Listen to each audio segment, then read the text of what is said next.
Thank you, Mr. President. I thank the senator from North Dakota. I know we're going to be going back and forth on this issue and that we have speakers coming later this morning, and we're going to have time divided, but I appreciate the senator of North Dakota allowing us to join in the debate this morning and make a few points. And I do want to say I appreciate the senator from North Dakota's hard work on the Energy Committee in general. I look forward to working with him on many energy policies. He and I have worked together on a couple of different agricultural issues, and I certainly appreciate his due diligence. But needless to say, I don't agree with the process of moving forward with this motion to proceed to the Keystone pipeline bill. Many of my colleagues here are going to be coming down talking about the issues. Two of my colleagues, including the senators from Utah and Arkansas, along with the senator of North Dakota, brought up a couple different points, but in my mind, they are talking about a 19th century energy policy and fossil fuel instead of us focusing on what should be a 21st century energy policy for our country.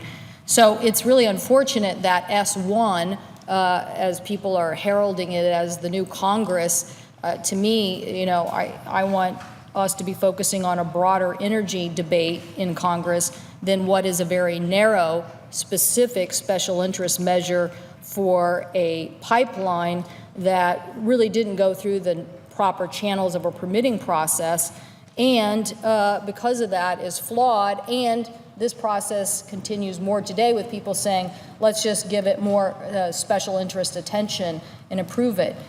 I believe that America should be a leader in energy policy and that our job creation is dependent upon that energy policy for the future.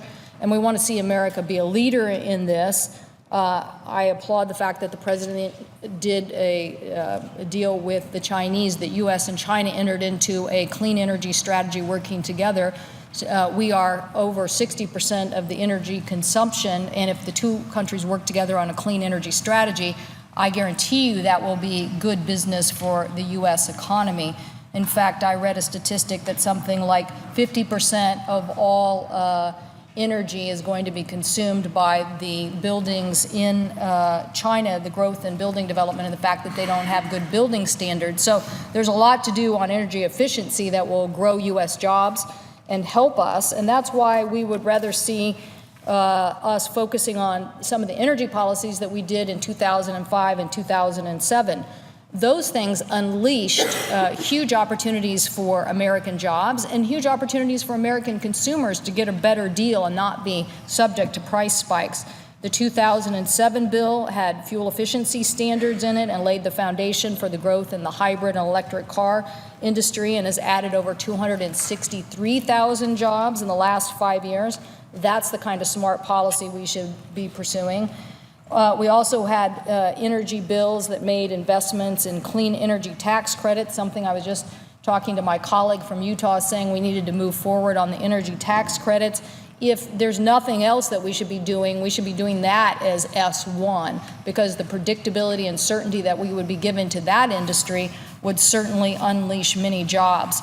So the 2005 and 2007 energy bills that we did in a bipartisan fashion helped foster an energy efficient economy and helped supported 450,000 jobs according to a 2011 Brookings Institute report. So these are examples of the types of things that we've done in the past that really have unleashed investment, really have grown jobs in the United States of America. And they are important milestones in the type of clarity that Congress can give to the private sector to spur growth and development. Well, I can guarantee you that this is just the opposite of that. This is about a special interest deal and overriding a process, including the White House process and local government process that is so essential. So, two examples of what we should be doing instead, as I said, the energy tax credits, which have been delayed, and as my colleague from Oregon pointed out at the end of last year, we basically authorized them for about 2 more months, and that was about all the certainty we gave the industry. McKinsey report has estimated that providing the right incentives for retrofitting buildings and energy efficiency would help employ 900,000 people over the next decade. that the wind energy tax credit would employ 54,000 people, and there are other issues about modernizing our grid and new technology storage.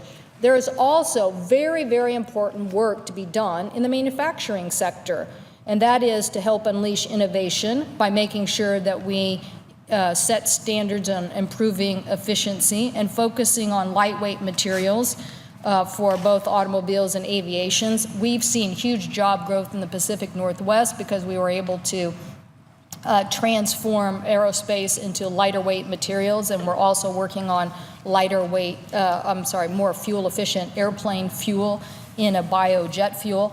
So all of these things mean we have to get the R&D right, we need to get the tax credits right, and we need to help protect consumers from spiking energy prices. This is the evolution. I don't think anybody in America thinks that we're going to hold on to a 19th century fossil fuel economy forever. The question is whether Congress is going to spend its time moving forward on a 21st century plan that gives the predictability and certainty to unleash that leadership and capture the opportunities in developing markets around the globe, or whether we're going to hold on to the last elements of fossil fuel forever and leave our constituents more at risk.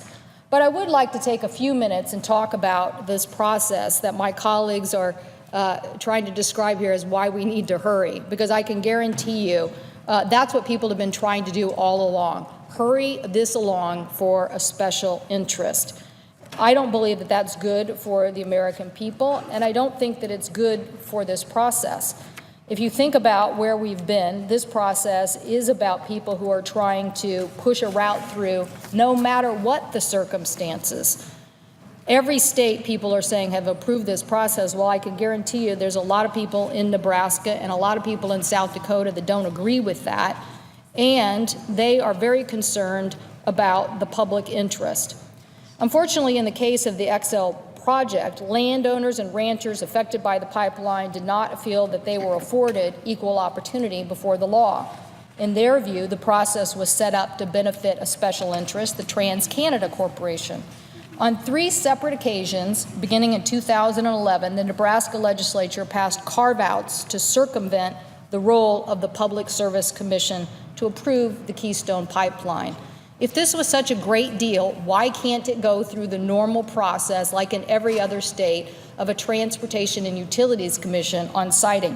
Why do you have to take the public interest out of it? The first carve-out included a Major Oil Pipeline Siting Act of 2011.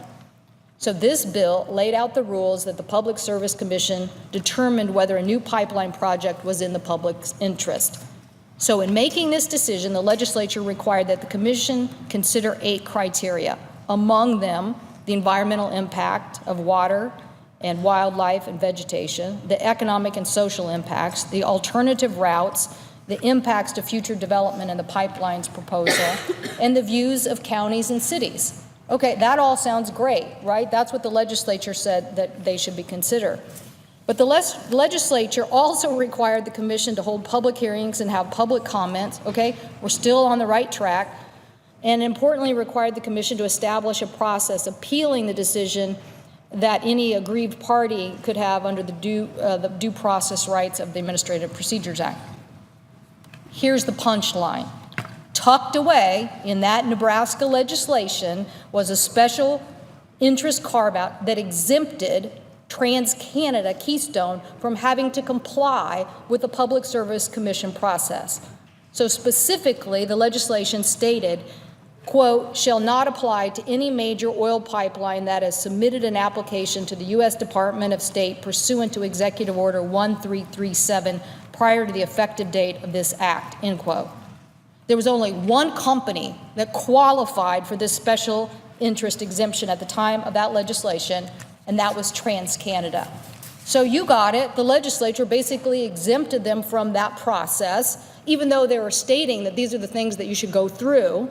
So at the very time the legislature created new rules for due process on the pipeline, it exempted them from those rules. So I don't understand why TransCanada can't play by the rules, but I guarantee you Congress doesn't have to join in and make S1 a special interest bill, along with a Congress that seems more bent on rolling back rules of Dodd-Frank. They should make sure everyone plays by the rules. During this same legislative session, the Nebraska legislature also passed the Oil Pipeline Route Certification Act. This bill provided Keystone XL with an expedited review process by the Nebraska Department of Environmental Quality and gave them the sole authority to approve the project, resting with the governor. Unfortunately for the legislature and for TransCanada, these carve-outs quickly became irrelevant because President Obama denied the application in 2012, and that in due part to the fact that Congress had decided to try to intervene in the matter. That's when Congress said, this is important and we should go ahead and do this. And I'm going to get into more detail in that in a second. But this is important to understand because the initial Nebraska legislation was so narrowly tailored, it was designed to benefit TransCanada Pipeline and its pending date of enactment. So what happened next? The legislature went back to the drawing board and created a third new special carve-out for Keystone XL Pipeline. The day following the president's denial of TransCanada's application, the new bill was introduced in the Nebraska legislature and yet followed another path around the existing due process afforded to citizens in that state. The legislation allowed the company to choose whether to go through a formal process with the Public Service Commission or seek expedited review with the governor. I am sure that a lot of U.S. companies would love to have that opportunity. These are people, U.S. companies, that have to pay lawyers, go through environmental processes, make sure all the issues are addressed. I'm sure American companies would love to know that any day of the week they could just go past a utility commission and just get the governor to stamp approval on their project. Under this expedited approach, the legislature authorized the Nebraska Department of Environmental Quality to independently conduct an environmental impact report. However, unlike the due process required by the Public Service Commission, this process required only token outreach to the public. There was just one public hearing in 2012. So this special process provided no recourse for aggrieved parties. There was no formal appeals process. Other than the courts, there was no administrative process with the ability for stakeholders to challenge the fact as a matter of record, to base their formal appeal on. And these are fundamental differences between an expedited consideration of the governor's office and a process requiring public interest determination by relevant decision makers at a commission. So I know my colleagues here would like to argue that somehow this has been a long drawn-out process. This has really been a process by one company constantly circumventing the rules on the books and trying to get a special deal for approval. You have to ask yourself why. Why do they want to proceed this way? Well, I know my colleagues always like to talk about their neighbors. My neighbors in British Columbia, they're not so thrilled about tar sands pipeline activity. They're not interested in it. So maybe that is why they want to hurry and get this process through here in the United States. So I asked my colleagues, do you have confidence that the public interest was really taken into consideration, that you run over the interests of property rights owners on these issues? Was the Department of Equality evaluation comprehensive? Well, I can tell you one Nebraska landowner described the report as, quote, an incomplete evaluation of natural resources with the magnitude of the aquifer, and now it is left in the hands of TransCanada to do their own policing, end quote. So another family who's been ranching there for 5 generations said the process left landowners with nowhere to turn with their concerns of erosion, water contamination, or eminent domain. Another landowner had to say this about the circumventing of the process in Nebraska, quote, I feel it is not in the best interest of Nebraska, nor the citizens of the Nebraska, to have our legislators crafting special interests legislation to meet the specific demands of an individual corporation. I couldn't agree with them more. That's exactly what we're trying to do here today. The same stakeholders in Nebraska have also questioned the appearance of conflict associated with the Nebraska Department of Environmental Quality report, since it was prepared by a contractor who also worked for TransCanada and Exxon on different joint pipeline projects. So meanwhile, a majority of the state Supreme Court, 4-7 justices just last week, ruled that the legislature and governor's actions were unconstitutional. Senators consume 15 minutes. I'd ask for an additional 2 minutes just to wrap up. Without objection. I know my colleague would has already given me some time this morning, and I certainly can come back and add more to the debate. But what I am outlining here is exactly how this process has circumvented the laws of this land, and one more action by this body is exactly what this special interest company is seeking. If Congress had passed and implemented this before, when you tried to push the President of the United States into agreeing with this route would have been done, and it would have been right through the oligarchical aquifer that people are objecting to now, and forced the company to then change its route. So I don't know why we're being asked to push something through when we really should allow the State Department to do its job. I'll have much more to say on this process and the circumventing of public interest, about the devastating spill in Kalamazoo, the fact that we don't know all we need to know about tar sands cleanup of water, to talk about the fact that Midwest prices could be affected by this. There are many issues, so I gladly debate this with my colleagues throughout the rest of this week. And Mr. President, I yield the floor.